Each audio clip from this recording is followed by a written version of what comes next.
Ladies and gentlemen of the old world, I hope you're all doing well, and welcome to this community showdown. It's going to be the Tomb Kings led by Martinius facing off against Via Anime and his Beastmen, so it should be fun, and looks like it's going to be a rare sighting of a non-Cetra Lord pick. Okay, so Tomb Kings are going to be using Grand Hierophant Kotep, and do they have the Lich Staff? Doesn't look like they're going to be trying to do spell spam, rather just having an effective caster who's going to be using Usirians, probably on Centaurs of Tzeentch and Centaurs, in tandem with Jaff's Cursed Blade to give anti-large, I suspect, and of course Darude Sandstorm. So for the build here of Martinius, we do have Kotep, like I said, Ushabti, a Skirmisher core of Skeleton Horse Archers, which are very good. Beastmen have a ton of things that are lightly armored. You know, most of the infantry, right? We have 15 armor here. Zangors are kind of the exception with 50, and nobody brings Bestigors, right? So they're going to be able to do okay work against most of the Beastmen targets. Minotaurs are very squishy to missiles like this. Centaurs are also very weak to missile fire, so they give you objective control too. I mean, I feel like in domination mode, and even probably land battle as well, you're going to be seeing skirmish cav when they're available to you in most situations. So it's going to be 3 of those, grabbing the objective quickly. A Camarine War Sphinx, of course, one of the strongest monsters in the entire game. And the rest of the battle line is going to be Skeleton Spearmen, backed up by Skeleton Archers in the secondary here, which can do work. Beastmen are very good at swarming, but if these things are allowed to feast, they can do some serious damage. They do massively outrange the Ungors with 140 against, I believe, 120 on these guys. Yeah, 115 on the Ungor Raiders. So yeah, I don't hate it. Camarine War Sphinx is great, and a non-Cetra game is always fun to see, since that's pretty much all you see these days from Tomb Kings. And now for the Beastmen, a faction we haven't been seeing too much lately. It is going to be Zangors in the front. Zangors, probably one of the better infantry choices in general here for the Beastmen. They, of course, have regenerating shields, which is basically free passive healing on them. They have magic damage, which isn't super relevant against Tomb Kings. But of course, they do also just have good combat stats. 29, 38 melee defense is really nice, and a sweet little charge bonus, and they get stronger over the course of the game with the Arcane Charge. Ungor Raiders, Spears, and double Wargore. Oh, interesting. Wargore Chariots. Now, Chariots in 5.3 did get buffed, so I'm curious to see how the Wargore Chariots are going to be performing here against the Tomb Kings. I mean, they're certainly going to be okay, and they do have good enough combat stats to maybe even fight like a Camarine War Sphinx. We're going to have to see. I mean, the Camarine War Sphinx is an anti-infantry character, so maybe it won't be super good when they're mounted on the chariots. And it looks like the Wargors do charge in, immediately get some okay damage against the Camarine War Sphinx. Yeah, look at that, 8.6, and it's probably going to have to retreat here. So that's a very, very good start for the Beastmen out of the gates here. And now the battle is soon to be on. Kotep could be moving in. Is he going to be dropping into Usirians maybe on the Zangors? That could be an idea. Tomb Kings being very conservative with their movements.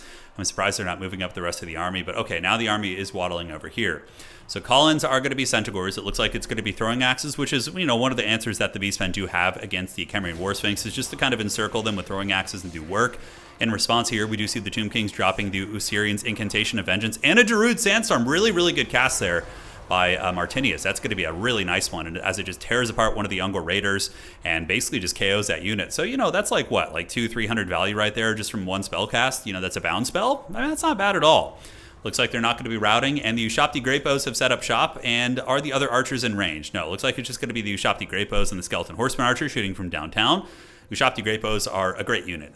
Very good in tabletop as well. I run a brick of 6 of them with most of my Tomb Kings armies in tabletop. So advancing up is the Camarine War Sphinx. Skeleton Horse Archers looking to maybe steal this objective, as the Beastmen are going to be forced back due to the missile play and their unwillingness to kind of commit deep into the Tomb King battle lines. They might be yielding the objective here, but I think that Via is a savvy enough player to move a couple units up and make sure the objective doesn't get stolen for free. Really make the Tomb Kings work for it. And this is, I think, a good playstyle for the Beastmen.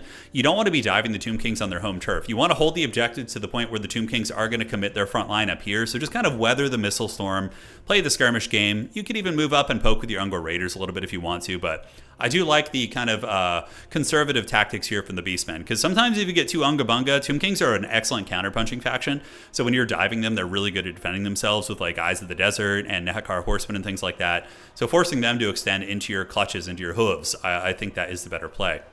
So Wargore's juking about here. Let's look at the magic situation here. So it is going to be a Bray Shaman to Traderkin. So Traderkin, a super good spell, obviously. More Centaurs to Throwing Axes being called in. And on the other side, we do get some Nehekar Warriors, which will trade relatively well with Zangors. I think head-to-head Zangor will win, but it's a close-ish fight. And if you're casting your lore passive with Tomb Kings, the healing could make a difference in that fight. Another Usirian's going to be going down on the Centaurs to Throwing Axes, so that's going to be tickling their pickle. And not killing them, obviously, but bringing them to a pretty low amount of health, to the point where later on you can maybe snipe them with your Ushabti Great Bows and put them in the can a little bit. Another Druid Sandstorm going to be going down from Kotep. Good value once again. Going to be ripping into the Zangors and kind of tickling these Ungor Raiders a little bit. It does take a bit of a wild path and not into the center of the unit, but overall it does clip the front pretty effectively. Meanwhile, Ushabti Great Bow is going to be targeting these units here, and there is going to be a Traderkin going down on the Khemrian War Sphinx. So both players just kind of trading magical barbs right now, as the value is very, very close. You can see the score, of course, is going to be favoring the Bray Herd, as they do have the objective advantage, and more melee Ushabti coming in. So the Tomb Kings are really, really building up here for a melee push. They're gathering their forces, they're gathering their elements, and they're going to get ready to move in and, put those Kopeshas to work. As Ushabti, of course, coming off a buff a couple of patches ago where they had their bonus versus infantry doubled, so they were pretty bad for a long time, but melee Ushabti, I think, are in a very good spot now. That is for sure. Some more firepower coming in from the Ungor Raiders, the Ungor Ungabunga Raiders, able to screen out the Skeleton Horsemen a little bit, but they're also taking a lot of damage from the superior archer core of the Tomb Kings. As you can see, the Ungor Raiders are getting peppered pretty badly. By the way, in tabletop, man, the Tomb Kings have this list where they run 105 archers and they give them poison. It's like one of the most disgusting lists I've ever seen. But yeah, it's Tomb Kings archers in tabletop are pretty nuts because they have a special rule that is called the Arrows of Asaph, which means they can never have their hit value modified. So sometimes when you're shooting things at long range or you're moving and shooting in tabletop, you take a penalty. In doing so, but the Tomb Kings never take a penalty. So their Ushabti Great Bows will always hit you on a 4 no matter what, which is so incredibly nice because most long-range shooting, like crossboard stuff, is going to be hitting on 6s, but Tomb Kings have some of the best shooting in the game for sure. So Khemrian War Sphinx going to be cruising up, looking to put a bruise in here on the Zangors. Meanwhile, on the other side, Nehekara Horseman getting a good charge into some of the Raiders here. Might be able to get a couple models, but there's going to be a quick and rapid response from the Beastmen of Via Anime. He gets a nice one there, and I really like this double Wargore Chariot squad, right? Because they seem resilient enough to fight against big monsters, and they're also going to be excellent against infantry and even against cav units here, right? I really, really like the Wargore Chariot tech. So Nehekara Horsemen are going to be pushed back. Meanwhile, the Khemrian War Sphinx does move into the front lines, causes a little bit of havoc, and does actually terror out one of the Zangors very quickly. Beastmen have responded with their Centaur throwing axes, which are going to be doing some okay damage against the Khemrian War Sphinx, and it looks like a Sandstorm's going to be going down right there, trying to drop the base on these Zangors, but they do kind of move out of that. And the mainline fighting for sure is going to be taking place now. Both sides unleashing many, many arrows, but I mean, even though it says the Beastmen are ahead on value, it kind of looks like the Tomb Kings have done a little bit more damage if I just had to eyeball this. Although I suppose a lot of the value lost is on that Khemrian War Sphinx, whereas the Beastmen are losing a lot of value on just their core army. And of course, a lot of spells don't track properly on the damage meter. As a matter of fact, I don't think this spell is even tracking on the damage meter up here. So hopefully CA will fix that someday. There's many effects that don't track properly on that, but I doubt it'll ever happen. It's not really a super urgent thing, but it would just be a nice little quality of life thing, right? So Skeleton Warriors have gathered up, and now the Tomb Kings have kind of inched their army up, but this is a good opportunity for the Beastmen to maybe consider an engagement. The army is very, very bunched up, so some good opportunities for Traderkins as well, and there's going to be a fat Traderkin going down right there, which is going to be hitting the Ushabti, Skeleton Warriors, and some of the units in the secondary here. But the Khemrian War Sphinx being a big menace, here comes the Wargors charging into the back of the War Sphinx, 5,900 HP. It looks like he does take a little bit of a hit, kind of a glancing blow maybe from the Chariot impact. But overall, he is going to be escaping to his Ushabti here. So, man, really, really cat and mouse game here. Neither player wants to pull the trigger and commit. I feel like the Zangors, it's a mistake to not engage them. Although on that same coin, I understand where Via Anime is coming from because the melee Ushabti are just waiting there. I think we have 2 or 3 units of melee Ushabti and a Khemrian War Sphinx. So that's a very, very tough position to push. We do see the Butchers of Kalkengard being called in, but they're getting wasted pretty badly here by the Chosen of the Gods. So they're going to want to line up sideways behind this pillar to avoid that shot. Use the World of Warcraft arena tactics. By the way, guys, oh man, classic World of Warcraft has been calling to me. Those classic servers. I was such a WoW addict back in the day, and I'm like, man, it'd be fun to get on there with you guys and do some World of Warcraft action, right? So Zangors are bumping and grinding up here. We do see more Zangors cruising forward. And now it looks like they're going to be committing to the fight, but we do see the Tomb Kings just getting so many advantages. Martinius just getting so much work done on these units, as the Zangors here in the front are just going to get run over by the Sphinx. Just the archers, the skeleton archers have just been shooting all game. That's like a power fantasy, right? Now there's going to be some sort of witchcraft going down here. It looks like a Traderkin. It's going to be activated on the Ushabti. And we do also get Centaurs. So no Centaurs of Tzeentch, but, basic Centaurs with these Wargore characters might be able to wear down a new Ushabti unit. We do see its leadership faltering, as now the Wargores are going to be moving in to run over these archers. So nice one right there. Meanwhile, the Tomb King's archers actually almost kill that great Bray Shaman. Wow, so the Chosen of the Gods were also ripping some effective shots there. They've almost, used all of their ammo. The Beastmen using the dreaded face-to-foot style for sure. But Wargore Chariots have gotten into the secondary. I would really like to see them go after the Chosen of the Gods, because they have really good AP still. 400 weapon strength and 43 melee attack on a Chariot is awesome, right?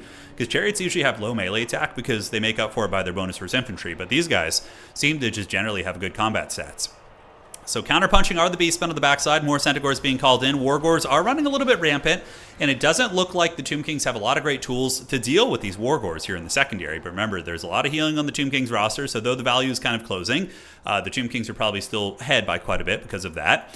The Butchers of the Kalkan Guard have engaged on this side, and we do see the Nehekar Horsemen being thrown to the dogs. They're actually just skeleton horsemen, but they do get an okay charge into the Centaurs, who are afflicted by the Usirians, but probably going to be folded up by these spears right now in a moment. Khemrian Warsphinx coming in, trying to get terror routes on the Beastmen units. Meanwhile, the Wargors in the secondary still just bouncing around. Probably not crazy value, but I really, really would like to see them stick on the Chosen of the Gods, because those things are just doing so much damage.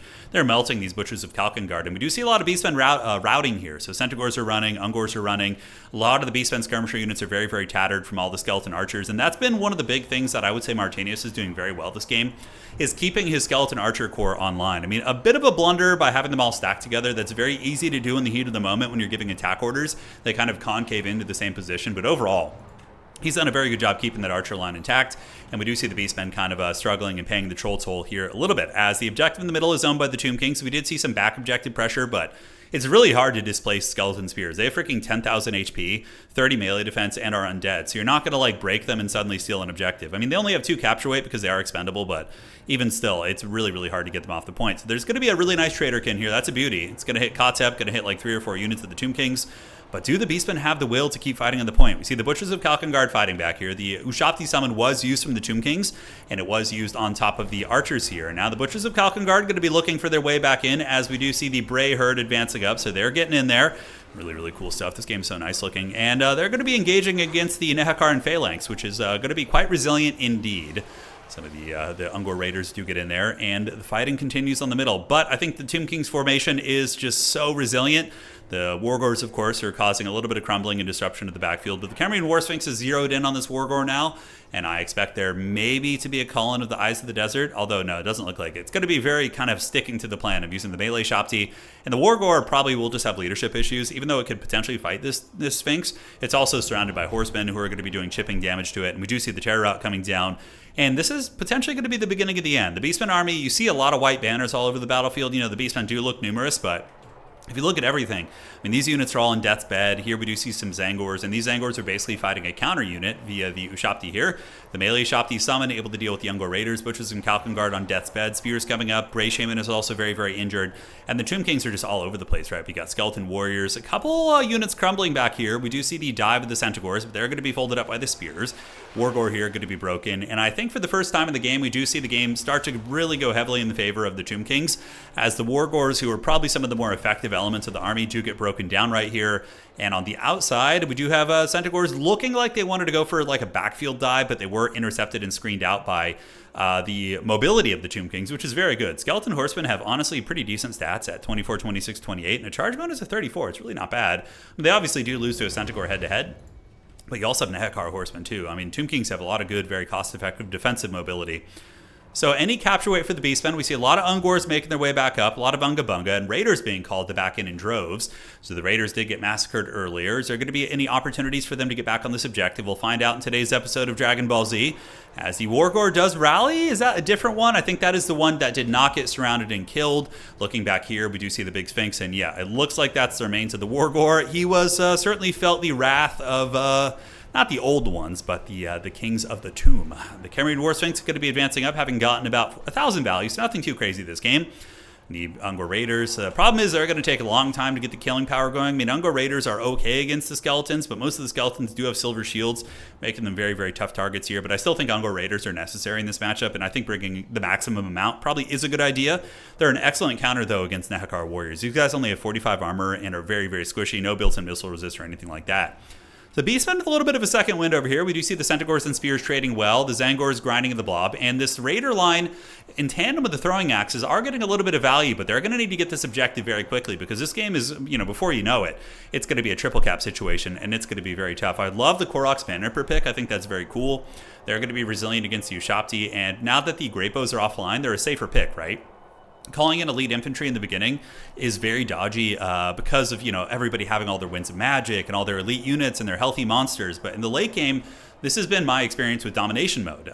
Elite infantry can shine as like a mid and late game pick because sometimes people don't have the assets to deal with them and they can really just be a huge menace. Although Elite Infantry, I would say, probably better in domination mode than in land battle, in my anecdotal experience. I play maybe like 2 or 3 land battle games a week, or conquest games, I should say. And I found that I see more Elite Infantry being used in Dom. Not by much. It's pretty similar. I mean, Elite Infantry is still more fringe compared to just like cost-effective chaff. But overall, I think the Beastmen have, unfortunately for them, lost this one. It looks like they're going to be pushed back. We see the Ungor Raiders being pressed by the Ushabti, just waves and waves of the undead coming in. Tomb Kings have archers and just so many healthy reinforcements coming in. And even if they were desperate, they have reserves in the back. We do see the value lead, 9.1 against 8.6, which is even worse with the Tomb Kings healing. Camarine Warsphinx could be in some danger here, about 1,400 HP. Raiders able to get those quick shots off, so they are close range here, and they're going to be getting some very cost-effective shots here. We do see the Camarine Warsphinx crumbling, 600 HP, Butchers of Kalkengard getting it done, but too little too late. Look at the capture weight indicator here. It's actually 3. It's like filled up. Super, super hardcore, ladies and gentlemen. And I honestly have been doing this a while. I don't see any opportunities for the Beastmen to come back, so I'm safely going to slap a fast forward down. Because how are you going to break this? You know, you're at 1,400 points. You have 100 seconds to basically defeat like a full Tomb King's army. The archers are just doing a ton of work. But very valiant effort by the Beastmen. But it's just that wall of Tomb King's missile fire just being defended by the stalwart skeletons in the melee shop was brutal. I really liked the Wargore tech. I thought that was very fun. And they were good. 1,400 and 1390. Yeah, that's a really, really solid performance from them. But the rest of the army did kind of struggle, right? I think maybe what would have been nice would have been a couple Centaurs of Tzeentch. Even though they did get cost increased, they really crush the melee Shopti like super hard. And they're also very good at chasing down Ushabti Grapos and things like that. And honestly, maybe the Beastmen misplayed it by being so apprehensive in the beginning. I mean, I liked it in the beginning before I knew the outcome of the game, right? It looked like it might work out and they could counterpunch when the Tomb Kings came forth. But in retrospect, maybe more aggressive Beastmen, like pushing the Tomb Kings off the objective and just trying to maintain the objective control, even if you lose on value. So then you at least have an avenue to win via points in the late game, like a Helm's Deep on your back objective. You know, something like that. I don't really know. Via is probably a way better of a Beastmen player than I am. I rarely play Beastmen, but yeah, that was a good game. GG, well played to both these champs. We'll see you guys around, and that is going to be it for tonight.